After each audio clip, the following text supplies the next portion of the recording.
सुप्रभात सभी का।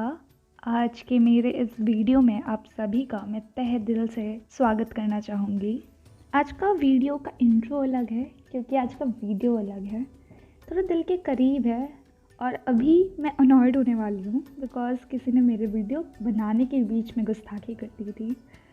हाँ, तो कहाँ थी मैं। आज का वीडियो जो है वो मेरी मम्मी के वेडिंग लुक का रिक्रिएशन है। एंड सच बताऊँ, जब मैं उनके एल्बम्स के फ़ोटोज़ देख रही थी तो मैंने देखा कि उनके वेडिंग में कितनी सादगी थी, कितनी सिंप्लिसिटी थी। वो आज के ज़माने की तरह उतना तामझाम में नहीं बिलीव करते थे। मेरे मन में ये भी सवालात आते हैं कि क्या उनके मन में भी यही चल रहा होगा कि हो क्या रहा है मेरे साथ एग्जैक्टली, क्योंकि उनको उनके अकॉर्डिंग कोई आइडिया नहीं था कि क्या होती है शादी और उसमें क्या करना होता है। उनका लुक रिक्रिएट करना सच बताऊं तो काफ़ी सिंपल था, क्योंकि उस ज़माने में ना ही ब्लश का टेंशन, ना ही एक्स्ट्रा कंसीलर लगाने का टेंशन था। बस काजल, सिंपल सी लाइनर और भर के लिपस्टिक, यही आपके लुक को फिनिश करने में सबसे बड़ा रोल प्ले करता था। अभी जो मैं कर रही हूँ उसको हम लोग बोलते हैं चौंदोनेट डिज़ाइन, यानी कल का आर्ट।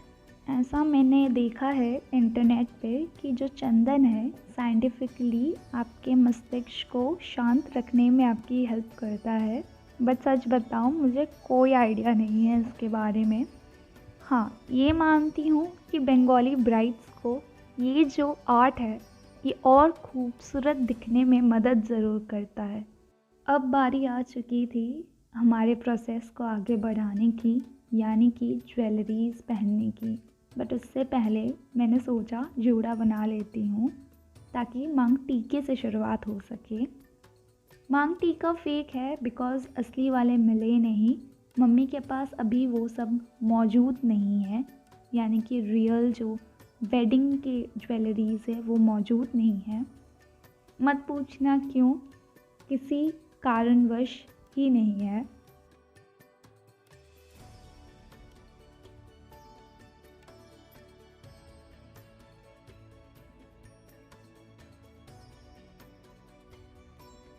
वापस मैं अपने जूड़े के साथ स्ट्रगल करती हुई एक और बार मैंने कोशिश की कि बनाऊं, वापस से एक बार और मांग टीके को पहनूं, लिपस्टिक को थोड़ा और डार्क करूं ताकि वो इफ़ेक्ट आए जो मम्मी के फ़ोटो में था। अब बारी थी ब्लाउज़ ट्राई करने की और चूड़ियाँ पहनने की। ये जो रेड एंड वाइट वाली हैं इनको पेयर्स में पहनते हैं दोनों हाथ में, इनको शाखा पौला कहते हैं और इसके बिना बंगाली वेडिंग्स हो ही नहीं सकती हैं। ये जो ब्लाउज़ था ये हल्का सा टाइट था सामने से, बाकी स्लीव्स वगैरह परफेक्टली फिट हो रहे थे, यानी आप समझ सकते हैं कि मम्मी कितनी पतली रही होंगी। अब बारी है उस साड़ी को पहनने की जिसमें मेरी मम्मी ने अपने 7 फेरे लिए थे। वो सुंदर सी बैंगनी बनारसी सिल्क जिसका बॉर्डर हरे रंग का था और पल्लू में गोल्डन वर्क किया गया था। टिपिकली बंगाली शादियों में रेड कलर की बनारसी साड़ी पहनी जाती है, तो मुझे काफ़ी अनोखा लगा था जब मैंने देखा कि मेरी मम्मी ने किसी और रंग की साड़ी को पहना हुआ था। सच बताऊं तो यूनिक था, इसलिए आँखों में अच्छे से दिखा और खिल के नज़र आया। दूसरी बात ये थी, जब मैंने इनिशियली एल्बम्स देखे थे मुझे लगा था मम्मी ने भी सेम हम लोग में, यानी कि बंगालीज़ में जैसे 8 पेरे साड़ी पहनते हैं, वो एक स्टाइल है साड़ी ड्रेपिंग का, वैसे अपनी साड़ी पहनी होगी। बट ऐसा नहीं था। उस दिन जिस दिन मैं फ़िल्म कर रही थी उस दिन पता चला कि एक्चुअली में साड़ी को सीधे पल्लू करके ड्रेप किया गया था। बुरा लगा बिकॉज़ मैंने काफ़ी वीडियोस देख रखे थे कैसे साड़ी पहननी है, बट ठान लिया था कि अब साड़ी तो मैं पहन के रहूँगी और जैसी फ़ोटो में दिख रही है वैसी ही ड्रेपिंग में पहनूँगी। काफ़ी मुश्किलों के बाद कर लिया था, पहन ली थी साड़ी।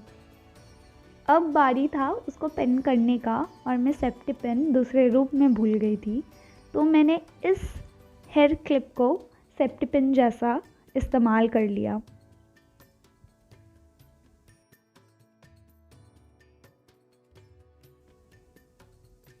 अब जो आप चुन्नी देख रहे हो उसको मैंने इस वीडियो के लिए अलग से ख़रीदा है एंड उस दिन मुझे पता चला कि चीज़ों का दाम कितना बढ़ चुका है।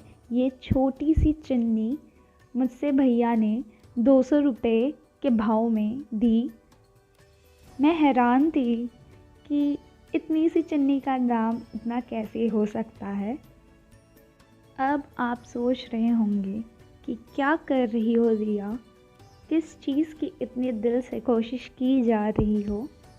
इसे मुकुट कहते हैं बंगाली में।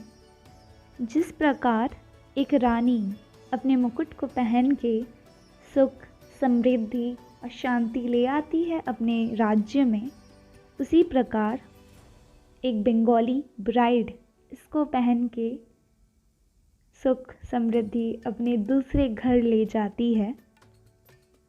जैसा कि आप देख रहे हैं, साड़ी खुल चुकी है वापस और वापस से मैं उसको प्लीट्स बनाकर पहनने की कोशिश कर रही हूँ। मानो ना मानो, इस टाइम तक मेरे पेशेंस में भी घटती आ चुकी थी, बट फाइनल स्टेज था, मेरा लुक कंप्लीट ही हो चुका था और इसके साथ मैं खुश थी कि जैसे लुक निखर के आया। अब बारी है खुद को निहारने की। अब नानी आएंगी, उनको मैंने बुलाया है, वो शौक। अब वो एक्सप्लेन करने लगी कि जो मैं काम छोड़ के आई थी उसमें क्या कमती है। कोशिश कर रही थी उनको कैमरे में लाने की, बट उनका था कि पहले फ़ोटोज़ खींच लो। मैंने उनको बोला मैंने खींच लिया है, आप आओ। वो डिसबिलीफ में थी कि ये वही साड़ी है, ये ब्लाउज़ भी वही है। तो प्रूफ देते हुए अब मम्मी को दिखाने की बारी थी। मैं माला भी लाई थी पहनने के लिए ताकि लुक कंप्लीट हो सके। आज आपकी मुलाकात मम्मी से नहीं हो पाएगी, बट सच बता रही हूँ वो कंप्लीट शॉक में थी। 5 मिनट तक तो सिर्फ निहारती रही, कुछ नहीं बोली। फिर पापा को कॉल लगाया और बोला कि देखो अपनी बेटी को। पापा को फ़ोन लगाते ही पापा पूछने लगे कहाँ जा रही हो। मैंने पूछा कि आपको याद आ रही है इस साड़ी की, इस लुक की। पापा बोले बिल्कुल, कैसे भूल सकता हूँ, और बहुत सुंदर दिख रही हो।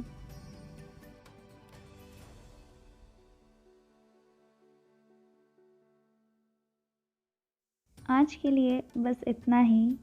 वीडियो अच्छी लगी हो तो लाइक, शेयर एंड सब्सक्राइब कर देना। अब चलती हूँ मैं, बाय एंड दुग्गा दुग्गा।